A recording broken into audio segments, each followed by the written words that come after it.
These are the gut-wrenching words of Anne Puckridge, a 99-year-old World War II veteran whose service to her country helped secure the freedoms we enjoy today.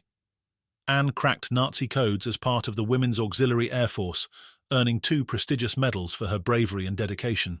Yet, at nearly 100 years old, Anne finds herself living on a frozen pension of just £72, 50 pence a week, abandoned by the very nation she served.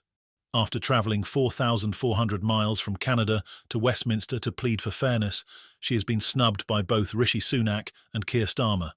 This shocking betrayal has left the public outraged and calling for answers. Now let's check out the clip of a Scandal interview. Are you seeing already an increase of older people coming to your food bank worried about the heating and eating? We've seen an increase since July, August this year, and it's something that we've never expected this. We've been running food banks for nearly 12 years now, and every week is really different. We get different referrals from social services, schools, doctors, and we've seen a huge increase in just the inquiries on pensioners in Hammersmith and Fulham and Kensington and Chelsea, where, as you say, they're just over the threshold done, and they don't know what to do next, because that fuel allowance makes the difference of heating and eating during November, December, January, when it gets cold and the flats and houses are absolutely freezing. So yeah, we've seen a huge increase, and it's something I can't get my head around why Labour have done that. It's unbelievable. Anne's story begins during Britain's darkest hour. At just 17, she joined the war effort, using her intelligence to decode Nazi communications in service of the Allied forces. Her work played a vital role in securing victory and earned her the India Service Medal and the War Medal. After the war, she worked and paid taxes in the UK for more than 50 years, confident that her contributions would ensure a secure and dignified retirement. In 2001, Anne moved to Canada to be closer to her family, unaware that this decision would come at a devastating cost. When she informed the Department for Work and Pensions, DWP, of her relocation, no one warned her that her state pension would be frozen at the rate she received upon retirement. For over 2 decades, Anne's pension has remained locked at £72.50 a week, less than half of the current UK rate of £169.50. Over the years, she has lost an estimated £60,000 in unclaimed increases. Anne describes the emotional toll of her situation as heartbreaking. Christmas and birthdays are sad occasions, she says, explaining that her limited income means she cannot afford to buy gifts for her grandchildren or contribute meaningfully to family celebrations. "I feel ashamed to be British," she admits, her voice heavy with disappointment and grief. Anne's plight is part of a larger scandal affecting over 450,000 British pensioners living overseas in countries like Canada, Australia, and South Africa.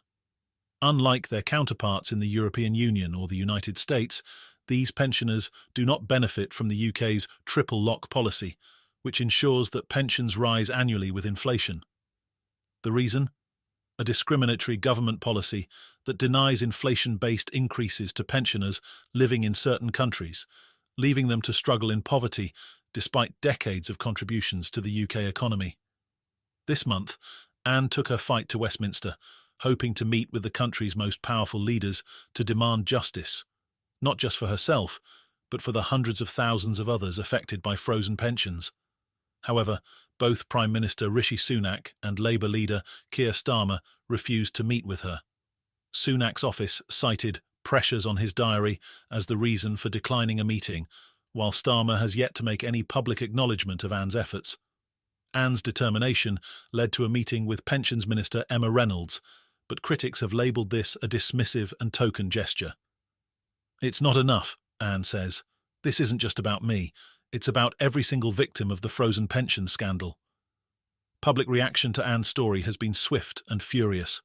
A petition started by her daughter, Gillian Mittins, has garnered over 130,000 signatures, calling for the government to address the frozen pensions issue and meet with Anne personally.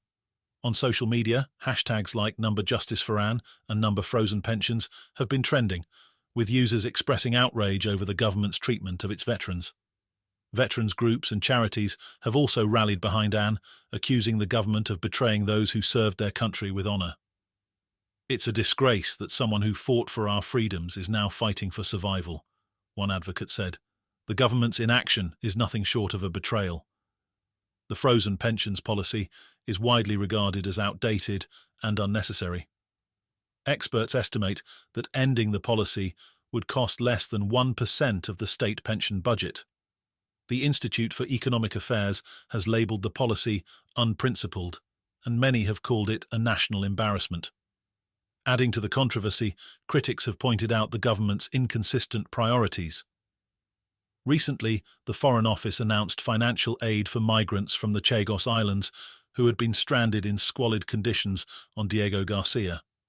While their plight is undeniably serious, many are questioning why the government can find resources for such cases while ignoring its own citizens suffering in poverty abroad. The emotional toll of this policy is immense, not only for Anne, but for countless others. Former chef Alex Dilworth, a 77-year-old living in Australia, has been surviving on just £38.70 a week since his pension was frozen in 1986. Alex has been forced to cut back on essentials, cooking in bulk, and giving up small luxuries. "Everybody's suffering," he says, pointing out that several of his friends, also veterans, are in similar situations. Despite the growing backlash, the government has remained steadfast in its refusal to change course. A spokesperson for the DWP defended the policy as long-standing and claimed that pensioners are informed of the consequences of moving abroad. But Anne disputes this, saying, "No one warned me. If I'd known, I might have made a different decision." Anne's journey has turned her into a symbol of resistance against injustice. Her courage and determination to fight, even as she approaches her 100th birthday, have inspired people around the world. "I want to see justice in my lifetime," she says, "not just for me, but for everyone who's been affected by this cruel policy." Her fight has sparked a broader conversation about how Britain treats its veterans and elderly citizens. As public pressure mounts, the question looms: will the government finally act, or will Anne's pleas continue to fall on deaf ears? The frozen pensions scandal isn't just a bureaucratic oversight, it's a moral failing. It exposes a glaring contradiction in how Britain treats those who served and contributed to its success. As Anne continues her battle, she has become a rallying cry for change, forcing the country to confront its obligations to its citizens. If this story has moved you, don't just sit back. Make your voice heard. Like, subscribe, and share this video to demand justice for Anne and the thousands like her. Together, we can expose the hypocrisy and fight for fairness. Stay tuned for more updates on this unfolding scandal.